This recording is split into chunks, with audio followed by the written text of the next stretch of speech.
Aportando Luz, episodio 112.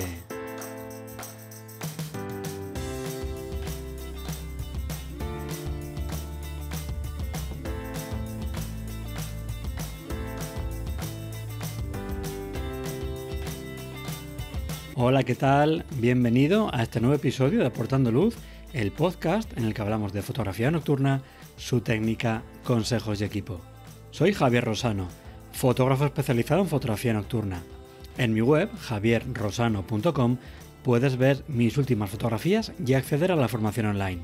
Tienes disponibles píldoras formativas y cursos completos relacionados con la técnica, como la fotografía de rastros de estrellas o de Vía Láctea, y con el procesado, incluyendo la iluminación y la composición. Pasa por la web y echa un vistazo a los cursos. En el episodio de hoy hablaremos de creatividad con la luna. No sé cuántas veces han sido ya las que hemos hablado en el podcast de fotografía de la luna, así que hacer un nuevo episodio sobre la luna y que además aporte algo a todos los que nos escucháis no estaría sencilla. Pero nuestra invitada de hoy pues no puede estar parada, siempre está pensando en cosas nuevas y hoy no nos va a hablar de parámetros ni de equipo, sino de qué cosas podemos hacer diferentes al fotografiar la luna. Es una fotógrafa que sabe mucho de este tipo de fotografía, que ha pasado ya de hecho varias veces por el podcast y no es otra que Jessica Rojas. Buenas, Jess, ¿qué tal estás? Hola Javi, ¿qué tal?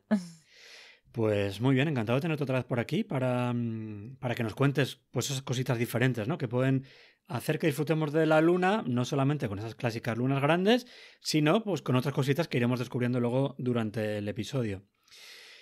Como decía antes, ya has pasado varias veces por el podcast. La anterior fue en el último episodio del 24, ese especial de anécdotas en fotografía nocturna.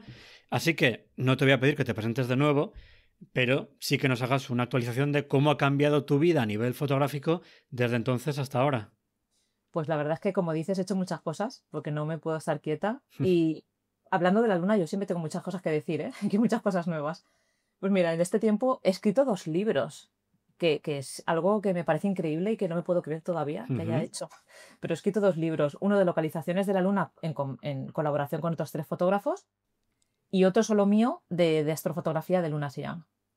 Luego sigo dando charlas en congresos y en asociaciones y en eventos. La semana que viene tengo una y el mes que viene tengo otra y la verdad es que con eso no paro. Luego, desde que hablamos hasta ahora, he participado en 2 exposiciones fotográficas con las fotos de la luna y la gana y en 2 meses haré otra que es solo mía de lunas, aquí en Valencia, en el aeropuerto de Valencia. Luego estoy preparando el tour fotográfico para Japón, que yo creo que ya te hablé de eso. Sí, lo comentamos. ¿Qué tal va eso? Pues lo quería sacar ahora en octubre, pero por todo lo que pues no he podido llegar a tiempo, lo sacaré para febrero. Y creo... Ah, sí, bueno, estoy dando mucha caña a mi faceta de escritora. Anda. Estoy escribiendo artículos en revistas especializadas de astrofotografía y el medio más mainstream, ¿no? Es el ABC, el periódico del ABC, en el apartado de ciencia. Casi todos los meses escribo un artículo de Mira. astrofotografía. Pues el mes pasado fue de cómo fotografiar el eclipse de la luna. El mes anterior fue de cómo fotografiar las Perseidas. Casi todos los meses hay algún evento y bueno, ahí estoy. Qué guay, qué bueno. Pues como decía antes, es verdad, no paras. Y oye, ahora que hablas del eclipse de la luna, ¿qué tal la experiencia del eclipse de la luna? ¿Pudiste encontrar algún resquicio por ahí o...? No, además yo en mi caso fui con Photopills, que esa es la última, es que ahora trabajo para Photopills desde verano, y fui con ellos a Menorca y la verdad es que estuvo nublado. En un momento dado se dejó ver entre nubes y bueno, pero qué va. Aunque bueno, todos lo tuvimos nublado casi, Sí. no voy a decir todo el mundo, pero casi todos, excepto Dubái, Kiev, Ucrania y Barcelona, que lo sacaron, poco más, ¿eh? Jo, qué pena, mira que es un acontecimiento así tan especial, tan bonito y que justo coincida con nubes, pero bueno, yo creo que es el día a día de la gente que nos dedicamos a estas cosas, de justo cuando hay época de Vía Láctea están esas noches nubladas, luna llena nublado, eclipse nublado. Yo lo estaba pensando también del eclipse del sol del año que viene, Qué porque miedo. ese mismo día de este año estuvo fatal. Entonces, como se dé algo similar, jolín, va a ser un La poco verdad es que plof, va a ser pero oye. un chasco increíble, espero que no. Sí, habrá que seguir con la esperanza a tope y trabajando en planificaciones y preparar el material porque nunca se sabe, no vaya a ser que al final, y yo creo que es lo más probable, que se deje ver y tengamos todo listo para poder fotografiarlo. Yo espero que también, porque, joder, va a ser increíble. Viene gente de todo el mundo a España, ¿eh? Mm. Va a ser, vamos, muy guay. ¿Tú tienes algo preparado para ese día? Aunque es verdad que queda mucho, pero ¿tienes algo pensado? Todavía no, porque yo quería hacer algo mío propio, Ujú. pero ahora que estoy en Photopills, a lo mejor tengo que ir a algo que organicen ellos, no lo sé. Me gustaría hacer algo propio, pero no lo sé Ujú. todavía. Claro, al final, al trabajar también con Photopills, hay muchos eventos y muchos acontecimientos que tienes que trabajar con ellos. Al final, tu faceta más personal de la fotografía se ha visto muy reducida y sales ya menos a hacer esas fotografías tuyas porque tú quieres hacer eso. Salgo mucho menos, no es culpa de Photopills, es culpa de que, claro, ahora, aparte de mi marca, tengo que dedicar otras tantas horas al día a ellos, porque estoy jornada completa. Entonces, es más por falta de tiempo. Y claro, si hay un evento grande, voy con ellos. Entonces sí Ujú. que estoy saliendo menos. Ya, claro. Pero bueno, espero recuperar en un par de meses. Espero asentarme, ¿no? Al final, un nuevo Ujú. trabajo siempre estás ahí un poco revuelto. Espero Sí. asentarme y recuperar un poco. Tengo Mm. muchas ganas de salir, ¿eh? Cuando salgo, salgo como un toro. Lo das todo, ¿no? Y dices, por Sí, fin, sí. ahora sí, ahora sí. Sales corriendo de casa. Bueno, tú ya corres cuando haces fotos, imagínate en estos momentos. Que, como decías, tienes un libro nuevo, que luego hablaremos de él, que yo he estado ojeando y me lo mandaron los de Fotoclub porque lo pedí. Les dije, oye, ¿tenéis una foto del índice para poder preparar un poquito el episodio y ver de qué temas podemos hablar? Y me dijeron, no tenemos fotos del índice, te lo mandamos, lo que no se llegará a tiempo. Llegó justo hace 3 días, así que me lo está devorando a todo correr, con lo que me ha dado tiempo. Me ha encantado, luego comentaré lo que más me gusta del libro. Y hay una cosa que me encantaba, porque como decía, no vamos a hablar de equipo, no vamos a hablar de técnica, vamos a hablar de otras cositas que acompañan a la fotografía de la luna. Y todo esto empieza con un diagrama que a mí me encantó, es el diagrama este de astrofotografía de la luna, ¿no? De las 3 partes que componen este tipo de fotografías, de ciencia, técnica y también arte, ¿no? Y cómo la confluencia de esas 3 deriva en este tipo de astrofotografía de la luna y me pareció un diagrama súper bonito que representa muy bien esta faceta de la fotografía de luna y también algunas otras que tiene esa combinación que hay ya mucha gente que seguramente no le guste porque dice, mira, a mí la parte de la ciencia me sobra, la parte de la técnica no me gusta que sea tan influyente, me gusta más la de arte, pero cuando esas 3 se combinan, a mí me encanta y deduzco que también a ti, ¿verdad? Sí, qué guay que te guste. No, me preocupaba, ¿eh? Digo, a lo mejor no todo el mundo lo entiende. A ver, para mí es eso, para mí es esa combinación. Y también en el libro, sí, has visto que el primer capítulo habló mucho de características de la luna, Ujú. porque aunque no lo parezca, yo creo que es importante tanto para la inspiración como para la creatividad conocer todas estas cosas, Claro. ¿no? Que forman un poco parte de ese apartado que es la ciencia. Al final, cuando piensas en nuevas fotografías, si solo piensas, que no está mal, yo lo he hecho mucho tiempo, pero si solo piensas en alinear X cosa, al final estás alineando, pero no estás haciendo una fotografía al nivel de fotógrafo, ¿no? Al nivel del storyteller, ¿no? Al nivel de alguien que quiere contar algo, que tiene en cuenta la luz, que tiene en cuenta una historia. Simplemente estás alineando, que es genial y que a mí me encanta alinearla, ¿eh? Pero me gusta ir un poco más allá. Ujú. Y de hecho también siempre buscamos lunas que sean así como muy grandes, ¿no? Que se vean muy imponentes dentro de nuestra fotografía, pero también se pueden hacer fotografías con lunas un poquito más pequeñitas y con una composición diferente también, ¿no? Exacto. De hecho, a mí me parecen mucho más difíciles, porque si lo piensas, alinear una luna gigante, el 90% de la fotografía es la luna, no hay mucho en lo que pensar. Pero si tienes que pensar en la composición de todo un paisaje, y además es mucho más difícil alinearla, porque si te da igual en qué parte del cielo esté, pues no. Pero si la piensas bien pensada, por ejemplo, si te fijas en cuadros de la historia que quieras más o menos inspirarte en ellos, ostras, es difícil, ¿eh? Porque si en un encuadre más pequeño se ve la luz de la luna en el paisaje. Ujú, Y eso también tiene mucho a la hora de contar. Entonces, para mí es mucho más difícil preparar ese tipo de lunas. ujú. También me gustan gigantes, ¿eh? Pero yo en todas mis charlas siempre lo digo, que no cuanto la luna más grande, mejor. De Ya. hecho, casi al contrario. Hombre, y además también está bien practicar un poquito de todo porque así no te cierras y no es una fotografía tan monótona y tienes diferentes técnicas. Igual hay veces que una luna grande es imposible y tienes que tirar con lo otro. Y si ya lo has experimentado alguna vez antes, será mucho más sencillo que puedas conseguir la fotografía que tienes en mente y no darte cabezazos contra una pared. Entonces, yo creo que siempre es bueno probar un poquito de todo para que, aunque te guste algo menos, pero bueno, por lo menos cuando se dé esa ocasión, que sepas cómo manejarte, cómo trabajar y cómo al final sacar tu fotografía adelante, que es lo que se trata.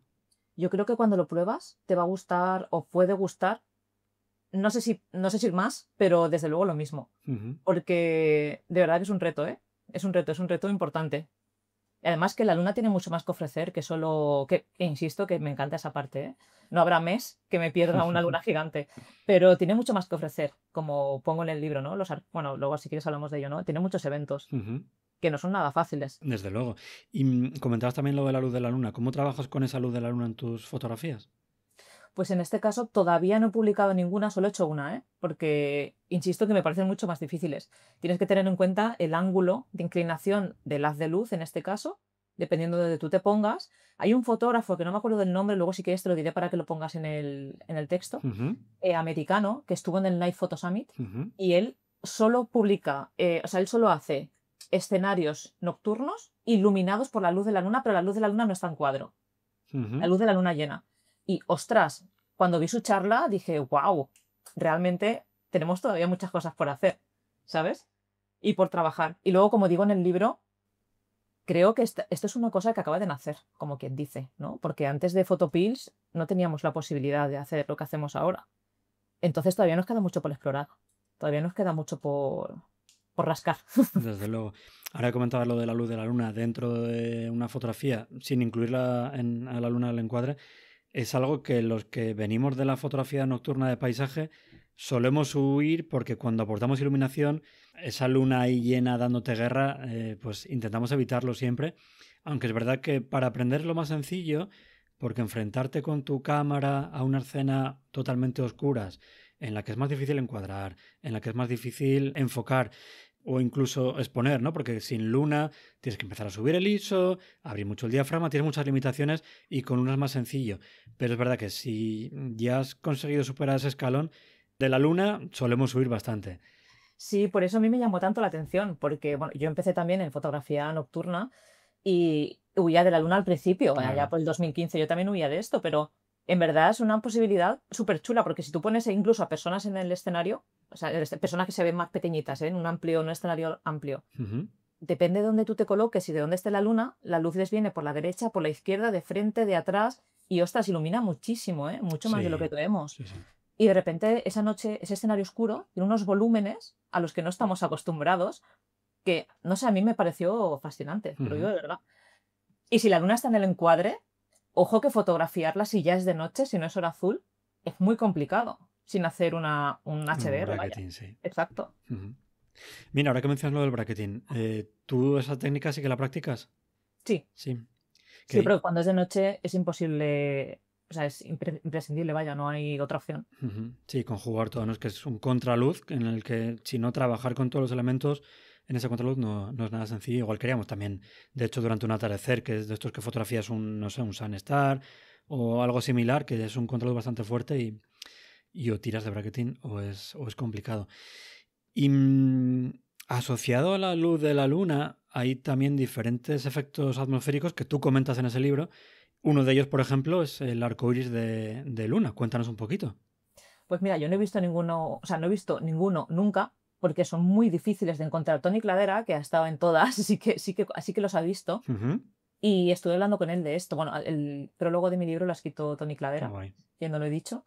Y él me contó que en Namibia es un sitio como... Claro, Namibia es muy grande. Hay unas cataratas en Namibia, famosas, que no recuerdo ahora mismo del nombre, y allí se suelen ver arcoíris de luna. Y luego hay un parque natural en Estados Unidos, en Utah, que no recuerdo el nombre tampoco, luego todo esto te lo digo. Y la gente va allí a fotografiar el arcoíris de luna, porque se tienen que dar la característica de que el agua, el sprite del agua, esté a 45 grados. Y claro, tiene que ser de noche. O sea, se tienen que dar varias condiciones que no son nada fáciles. Y no es un arcoíris colorido como los que son de día, es como blanquecino con tonos grises. Y me llama muchísimo la atención porque yo nunca había oído que existiese el arcoíris de luna. Y luego cuando te pones a investigar, que yo investigué para el libro, resulta que hay zonas del mundo, como esta catarata de Namibia, que son para eso. Quiero decir, que la gente van a eso. Entonces, claro, imagínate, ¿no? Mis próximos viajes ya están claros.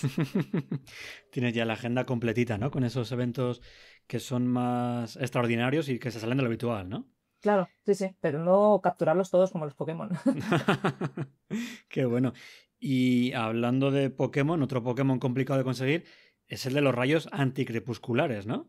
ese me lo encontré por casualidad y fue increíble. Sí, sí, me lo encontré en Japón y por lo que he visto se puede dar más en islas. Ujú. Y en mi caso tenía una montaña detrás y justo el sol cuando se puso detrás de la montaña, porque no se había puesto todavía, la luna ya estaba saliendo y al pasar el sol por los lados de la montaña y las nubes que había delante, se dieron los crepusculares del sol, los anticrepusculares, que son los Ujú. del reflejo, los del lado contrario, Ujú. y se vio saliendo con luna. Y yo eso, el logo de Japón, ¿no? Que es el sol Sí, naciente, que es como con rayos, sí. pues de repente vi eso, pero con Ujú. la luna, me pareció increíble. Qué guay. Y ahí también me sacó de dudas Tony Cladera, porque le mandé un vídeo, le dije, ¿qué narices? ¿Qué maravilla es esta? Y él me dijo, rayos anticrepusculares. Y digo, joder, Ah, lo sabes todo, tío. qué guay. Y de ahí estuve investigando y wow, me pareció una pasada también. Qué bueno. O sea que al final, asociado a la luna, hay un montón de momentos que podemos fotografiar, ¿no? Y aprovecharnos también para hacer algo diferente.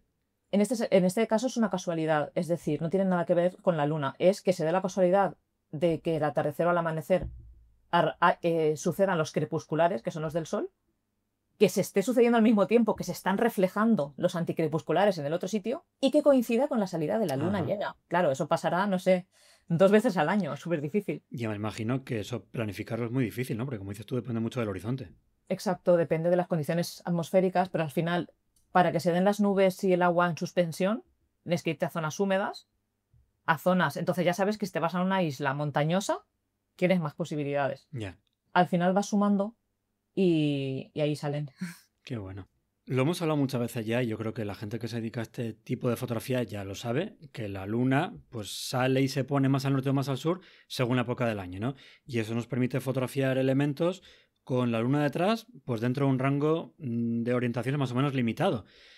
Pero, pues eso, buscamos arcoíris de luna, buscamos rayos anticrepusculares y también aquí intentamos buscar algo que sea diferente, orientaciones que no son nada habituales y es que hay momentos, cada varios años, creo recordar cada 18 años, en los que podemos encontrar la luna en una orientación que es poco habitual, ¿verdad? Sí, eso además en España no encontré nada de información en español, mejor dicho. Ujú, Sí, la traducción sería lunasticio, ujú. es como el solsticio del sol, pero de la luna, y pasa cada 18 años. Yo con esto también, esto lo descubrí investigando para el libro. Y claro, este verano fui a fotografiarlo, no sé si lo has visto, lo subí en Instagram. Fui al Stonehenge. Sí. ¿Por qué al Stonehenge? Porque el Stonehenge está construido, ¿no?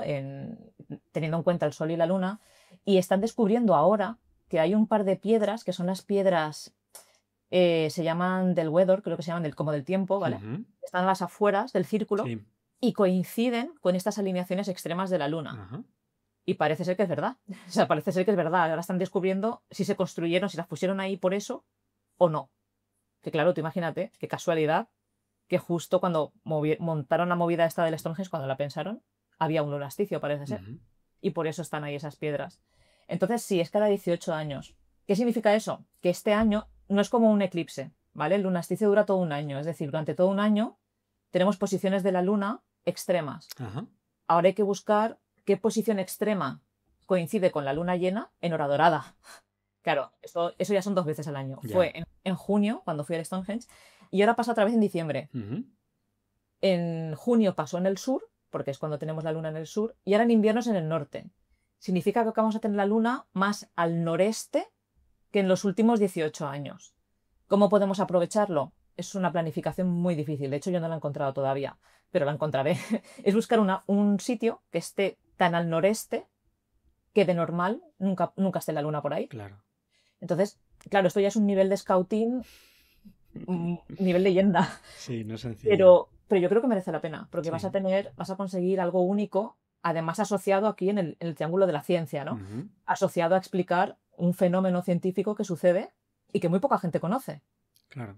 De hecho, con la gente que yo he hablado no lo conocía nadie. Ujú.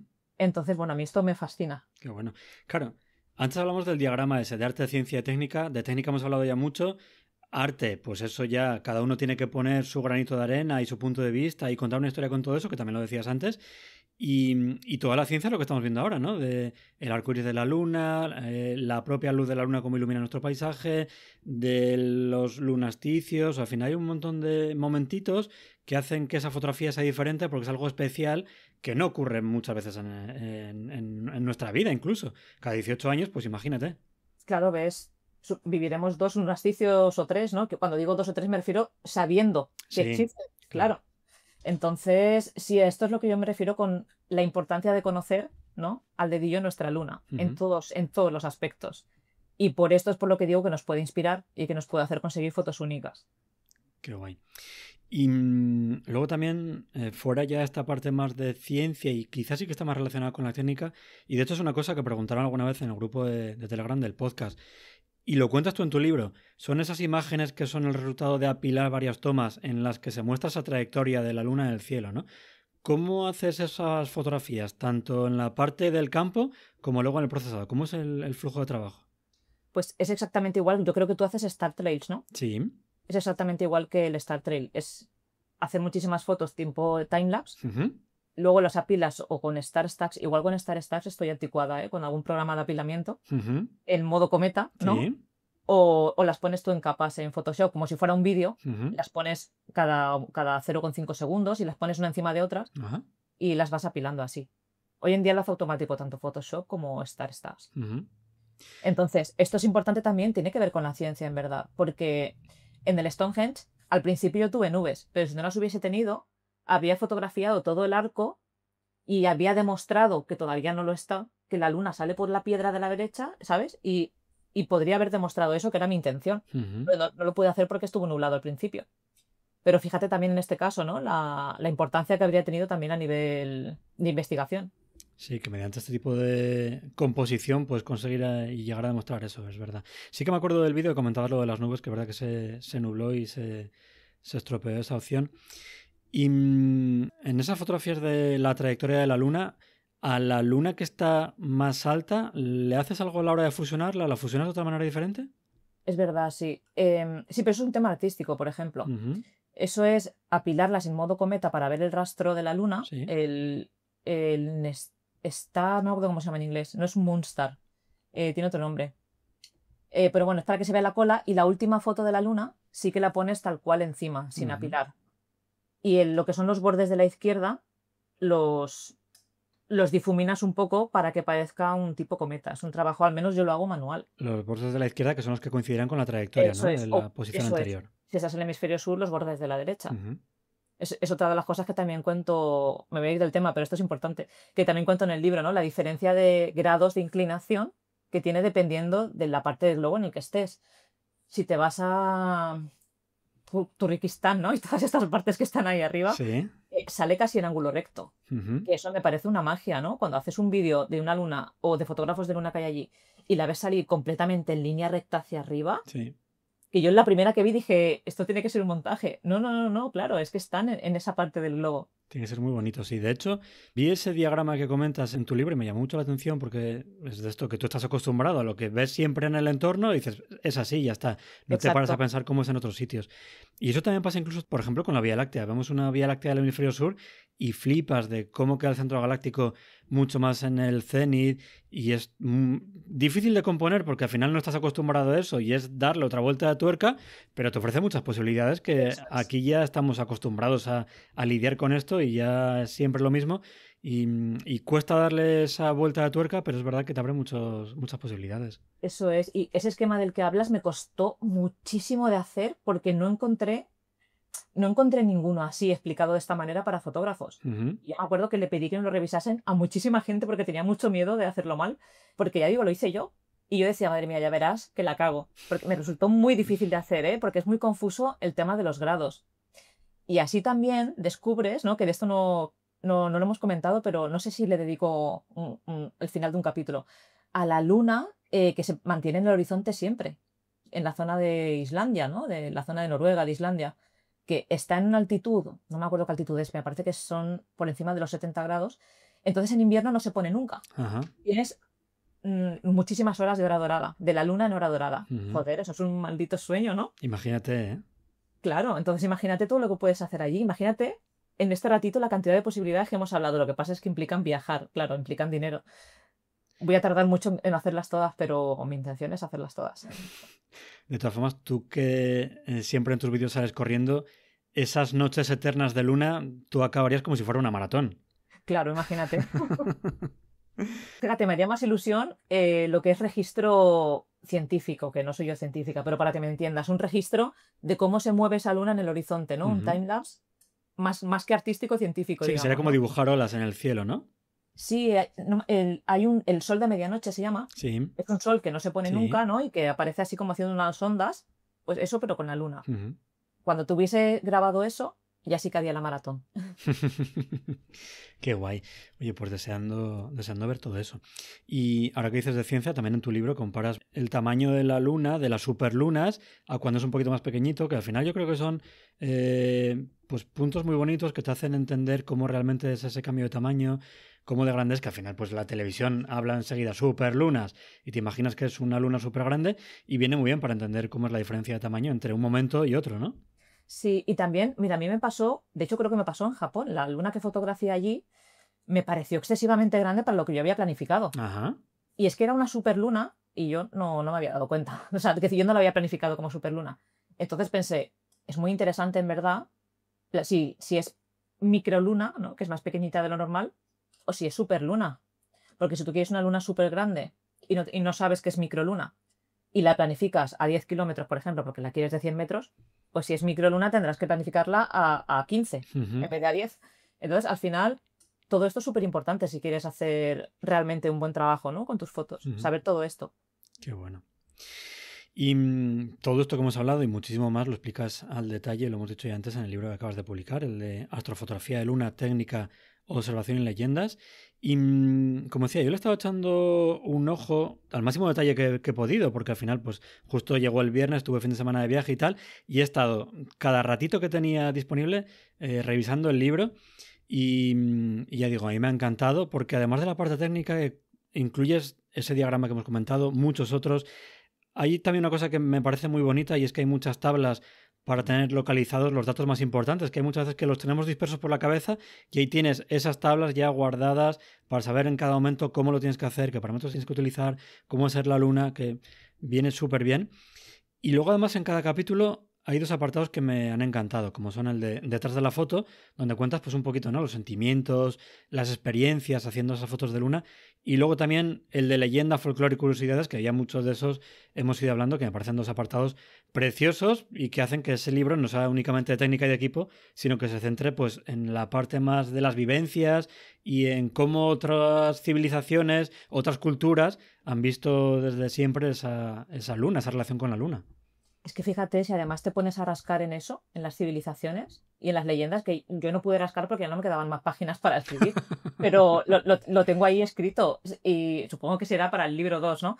Pero rascar todo esto, ostras, es infinito. Y fíjate toda la inspiración que conlleva cómo otras civilizaciones han visto la luna. Ujú. Es que al final, no sé, para mí me parece que no te lo acabas, ¿eh? No te acabas el tema de la luna. Y a veces parece que ya lo hemos hecho todo, pero que va, nos queda muchísimo. Lo que pasa es que hay que rascar, pero nos queda muchísimo. Que bueno, sí, también como lo que me comentabas antes de Stonehenge y el lunasticio, ¿no? De que ya desde hace tiempo se habían descubierto esos fenómenos, esas características de la luna y que se utilizaban para, en este caso, orientaciones de esas piedras. O sea que sí, es una parte muy bonita y que yo creo que complementa muy bien, ¿no? Al libro y hace que tengan un tono diferente, desde luego no tan habitual a lo que estamos acostumbrados y complementa muy bien a esa otra parte más técnica y de equipo y la hace mucho más entretenida y yo creo que también te aporta mucha más cultura general y no únicamente relativa a la parte fotográfica. Era mi intención, porque al final, aunque sea una cosa nueva, ¿no? No me sale la palabra, como un género nuevo de fotografía, ¿no? De astrofotografía, no está tan visto como decía, y al final nos hemos centrado solo en alinear lunas, ¿no? Grandes, que es genial, insisto, y me encanta, pero creo que todavía estamos ahora en el momento de investigar más cosas. Y no existía nada así. Como tú dices, bueno, muchas tablas, muchas cosas que he reunido que a mí me gustaría que ya estuviera en algún sitio, pero no lo encontré. Entonces dije, pues lo voy a hacer yo, ¿no? Cuando me propusieron escribir el libro, dije, pues ya está, voy a reunir todo eso que nos gusta, que lo sabemos, pero que muchas veces hay que recurrir a buscarlo, ¿no? Entonces, en este libro está todo, está todo.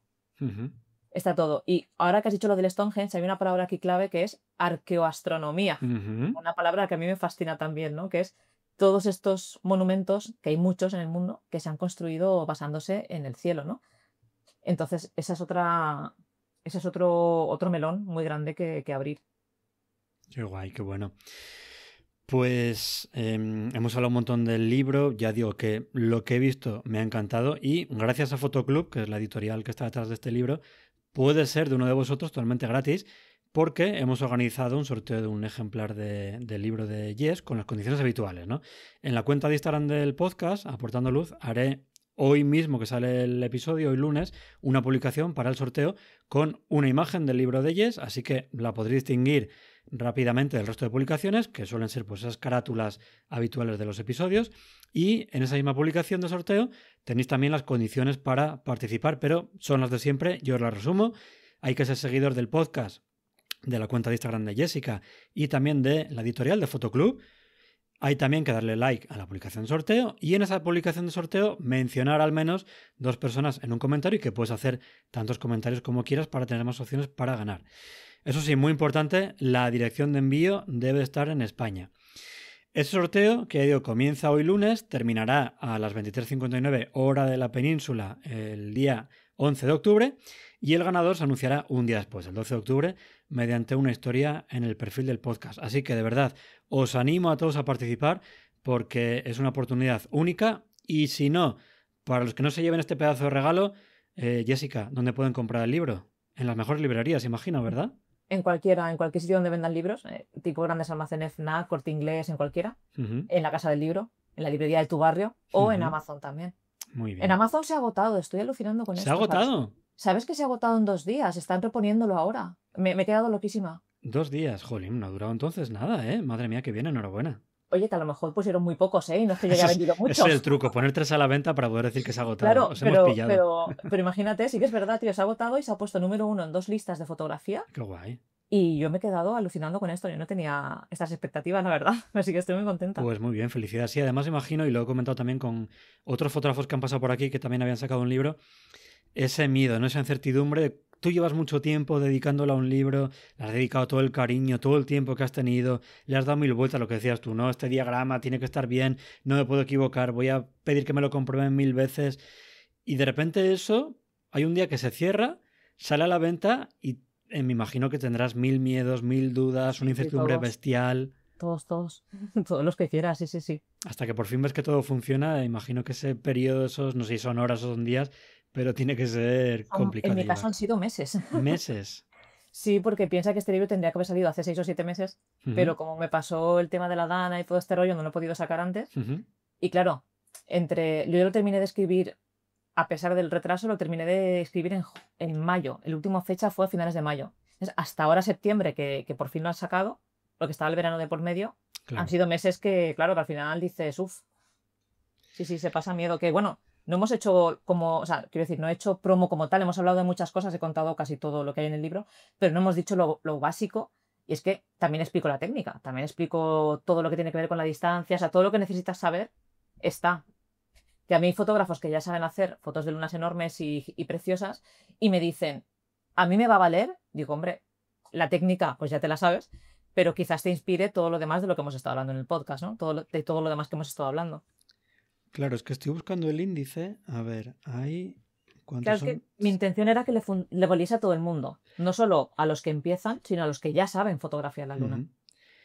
Son 7 capítulos. Y lo que decías tú, el primero es el de todo sobre la luna, que cuentas muchas cosas que a lo mejor o damos por hecho o no nos interesan porque hemos ido directamente a la parte de fotografía y hemos pasado un poquito por alto. Y luego también hay muchos, pues, tipo, la importancia de la luz, revelado y corrección, no solamente de la parte técnica de disparo, de enfoque, y luego esos 2 apartados que para mí me encantan, que hay en cada capítulo, que le dan un toquecito extra a ese apartado y cuentan cosas que no se han podido contar antes porque son tuyas personales, de esa parte de las experiencias, y luego esa parte más relacionada con la historia, que yo creo que es muy bonita y que eso es válido para cualquier persona, incluso aunque no le guste la fotografía de la luna. La verdad es que, mira, me han escrito personas que no son fotógrafas de luna, pero que les gusta la luna, y se lo han comprado el libro. Ah, mira. Y lo que más les gusta es, se lo han comprado un poco por estas partes de los capítulos que dices, pero al final me han dicho, ¿qué equipo necesito para empezar? Claro, al final se han enganchado. Les ha llevado al lado oscuro. Ha sido el lado contrario, exacto. Han sido personas que no saben, no son fotógrafas, pero que de repente han dicho, ostras, yo también quiero probar. Qué o sea, guay. que eso es lo más bonito. Sí. Luego hay muchas fotos que son inéditas. No sé si has visto alguna. Sí, he visto muchas que no había visto antes, sí. Te he dicho antes que iba a hacer una exposición a finales de año y justo va a ser no están todas, pero casi todas las fotos inéditas que no he sacado van a ser. Estoy buscando una que es la que más me gusta, que me ha costado mucho no publicarla, que es parecida a la portada, pero con un samurái. Está doble, aquí está, en la página 202, mírala. Venga, voy por ella. Estas no las he Sí. publicado y son de mis favoritas. Y me ha costado, no publicarlas, porque las hice en 2022, Jolines. ¿sabes? Y no las he publicado todavía porque forman parte de lo que va a ser una exposición, de toda una historia que estoy montando detrás alrededor de la historia de Japón, de los samuráis. Y no las he publicado y me ha costado, porque son de mis favoritas. Sí, sí, desde luego esa sensación cuando haces una foto que tenías pensada hace tiempo, por fin la llevas a cabo, te gusta cómo ha quedado, el hecho de no publicarla y compartirla con el resto no es fácil, ¿eh? No. No es fácil. Las expuse al final en 2023 en una exposición pequeñita que hice para pocas personas en Valencia, pero no las he publicado en ningún sitio. Entonces, por un lado nerviosa de si les gusta a la gente, y por otro lado tenía muchas ganas de sacarlas. Ahora ya empezaré a subirlas también en redes, ahora que ya han salido. Qué guay, qué bueno. Muy bien. Del libro, algo que me haya olvidado que quieras resaltar, de alguna, no sé, alguna fotografía, alguna parte de técnica, algo especial que se ha quedado en el tintero. No, la verdad es que no. Anécdotas todas las que quieras, pero así especial, yo creo que hemos hablado de todo. ¿Has visto la parte de los lunalitos? Yo la Sí, descubrí escribiendo el libro, buscando información. he visto lo del camarero, no quiero que tampoco contar mucho. Todo comienza con un camarero. ¿Qué historias me pasan, Sí, Que de sí. verdad. La verdad es que, claro, al final, entre otros motivos, por eso viniste el año pasado al episodio de anécdotas, porque las atraes, no sé qué haces, Jessica, las Es atraes, ¿eh? increíble esta historia. Me acuerdo que se la conté a una amiga periodista y me dijo, pero eso es para ir a ir a verlo. Y yo le dije, la verdad es que cuando quieras, me encantaría. Sí, sí, sí. Y al final me compré un lunalito, que es un meteorito Sí, lunar. Al final me vi, lo lo vi. compré. Mm, Y, ostras, es que me parece que hay tantísimas historias detrás de todo esto. No sé. Qué Bueno, curioso. Un trocito de luna que te has llevado, mira. Muy bien. ¿Y tienes algún taller o algo que quieras compartir, promocionar para que la gente que quiera aprender contigo fotografía de la luna pueda ir y enseñárselo? pues mira, lo más pronto, aunque la gente tiene que participar en el sorteo, pero el día 7 voy a hacer la presentación del libro en Madrid en Vide Travel con Anaya y Ajá. después de la presentación haré una salida fotográfica con la luna cerquita, que yo creo que va a estar muy guay porque no es una luna vista, y lo único así es el viaje a Japón. Es así lo único, porque al final el viaje a Japón es fotografiar la luna allí. Ujú. Entonces, bueno, pues allí también haré workshop, haré teoría y fotografaremos la luna de muchas maneras allí. ¿Y qué fechas es y cuántos días son ese Es viaje? para la luna llena de febrero Ajá. y serán entre 12 y 15 días. Joder, qué No, bien. no lo tengo claro, porque al final 15 días a la gente le cuesta mucho conseguir tantas Sí, es vacaciones. verdad que no es fácil, sí. Entonces, a lo mejor lo pongo de 12 y quien se quiera quedar 15 que se quede. Ujú. No por un extra, algo así voy a hacer. Porque, claro, los días de luna llena son 5 o 6, así que se pueden aprovechar. Pero también me gustaría intentar conseguir algo de Vía Láctea. Entonces, para eso tengo que alargarlo mucho. Claro. Porque, claro, es que allí la Vía Láctea, es que hay unos fotógrafos, Javi, hay unos fotógrafos nocturnos allí. Madre mía, qué buenos son. Entonces, también hay fotones allí, claro, de la Vía Láctea con los Ujú. stories estos japoneses, tal. Entonces, me gustaría aprovechar eso también. Qué guay. Me gustaría hacer todo. Ya veo, ya que Claro. tienes una lista de tareas pendientes muy grande, ¿eh? Sí, Muy sí, grande. pero bueno, como yo ya estuve y ya hice este recorrido y ya sé que funciona, ¿no? Ya sé que funcionan estas planis con la luna, el sol, tal, ahora es repetirlo en febrero y que tengamos suerte con el tiempo. Y para la gente que quiera tener la info de ese viaje, ¿cómo lo puede tener? ¿En tu lista de correo, redes sociales? Sí, en mi newsletter, en mi página web está para apuntarse a la newsletter, les avisaré a ellos primero y si no se cubre con ellos, lo publicaré en redes. Ujú. Pero la idea es primero hacerlo en petit comité con los que están en la newsletter y ya luego lo publicaré si no se cubre. Perfecto, muy bien. Pues hablando de eso, cuéntanos dónde te podemos encontrar, cuál es tu web, redes sociales. Pues Instagram, by BY, Jessica Rojas, con 2 Ujú, S. Y mi página web es igual, jessicarojas.es, ya está. ujú.